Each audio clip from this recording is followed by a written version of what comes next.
নমস্কার বন্ধুরা। নিষ্ক্রিয় হচ্ছে বহু রেশন কার্ড। হ্যাঁ, ঠিক এমনটাই খবর উঠে এসেছে সংবাদপত্রে। দেশ জুড়ে শুরু হয়েছে রেশন কার্ডের তথ্য যাচাই অভিযান। সেই মতো পশ্চিমবঙ্গেও এই অভিযান শুরু হয়েছে। প্রথম দফায় কলকাতা, ২ চব্বিশ পরগনা, নদিয়া, মালদা, মুর্শিদাবাদ, উত্তর দিনাজপুরে অভিযান চলছে।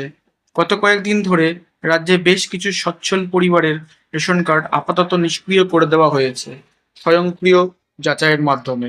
পর্যালোচনায় দেখা যাচ্ছে যারা রাজ্য বা কেন্দ্রীয় সরকারের কর্মী কিংবা আয়করদাতা তাদেরই রেশন কার্ডগুলি নিষ্ক্রিয় করে দেওয়া হচ্ছে।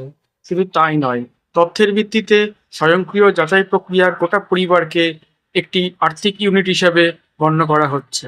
ঘটনা হলো, ডিজিটাল রেশন কার্ডের ডেটাবেস তৈরির সময় অধিকাংশ উপভোক্তারাই নিজেদের যৌথ পরিবার হিসাবে নথিভুক্ত হয়েছিল, কিন্তু সময়ের সঙ্গে সঙ্গে তাদের সংসার ভেঙে নিউক্লিয়ার পরিবার হয়ে গেছে।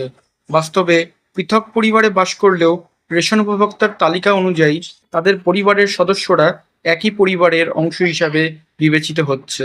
ফলে শর্ত অনুযায়ী যাচাইয়ের সময় একজনের নাম রেশন তালিকায় নিষ্ক্রিয় করা হলেও সেই প্রোফাইলে থাকা সকলের নামই নিষ্ক্রিয় হয়ে যাচ্ছে। এইভাবে পশ্চিমবঙ্গের ১৭.৫ লক্ষ উপভোক্তার রেশন কার্ড বাতিল হওয়ার আশঙ্কা দেখা যাচ্ছে। কিছুদিন আগেই খাদ্যমন্ত্রী অশোক কীর্তনিয়া একটি সম্মেলনে অনুরোধ জানিয়েছিলেন, যাদের রেশনের খাদ্যদ্রব্যের প্রয়োজন নেই তারা যেন রেশন না নেন। তাহলে প্রকৃতভাবে যে দুস্থ মানুষরা রেশনের ওপরে নির্ভরশীল তারা উপকৃত হতে পারেন। মন্ত্রীর বক্তব্য, এমনও অভিযোগ উঠেছে অনেকে রেশন ছেড়ে দিয়ে ডিলারদের সঙ্গে রফা করে নিয়ে টাকা নিয়ে নেন। এইভাবে সরকারি ভর্তুকির অপব্যবহার, অনিয়ম কোনোভাবেই বরদাস্ত করা হবে না বলে জানিয়েছিলেন খাদ্যমন্ত্রী। বর্তমানে রেশন কার্ডের তথ্য যাচাই করার ক্ষেত্রেও বলা হয়েছে কেবল যোগ্যদের রেশন দেওয়া হবে, তাদের রেশন কার্ড থাকবে। এই যোগ্যতার মাপকাঠি কি কি? এই উত্তরে মন্ত্রী জানিয়েছেন, যারা মৃত, যাদের আধার নম্বর যাচাই করা যাচ্ছে না, যেসব পরিবারের আর্থিক অবস্থা ভালো, যাদের বার্ষিক আয় নির্ধারিত সীমার উপরে, যারা কেন্দ্রীয় বা রাজ্য সরকারি কর্মচারী বা নির্দিষ্ট কিছু সরকারি সুবিধাভোগী, যারা ইপিএফওতে অন্তর্ভুক্ত, যাদের নিজস্ব ৪ চাকার যান কিংবা পণ্যবাহী গাড়ি রয়েছে, তাদেরকে রেশনের মাধ্যমে খাদ্য সুরক্ষা দেওয়ার প্রয়োজন নেই। অর্থনীতিবিদরাও একই মত পোষণ করেন।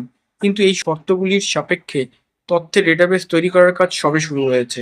খাদ্যমন্ত্রী বলেন, সরকারি নির্দেশে এই শর্তগুলির সাপেক্ষে রেশন উপভোক্তাদের তালিকা তৈরি করে রাজ্যের রেশন বন্টনে বিশেষ সংশোধনীর সিদ্ধান্ত নেওয়া হবে। কিন্তু তার আগে কারো রেশন নেওয়া বন্ধ করা কিংবা বাতিল করার সিদ্ধান্ত হয়নি সরকারের তরফে।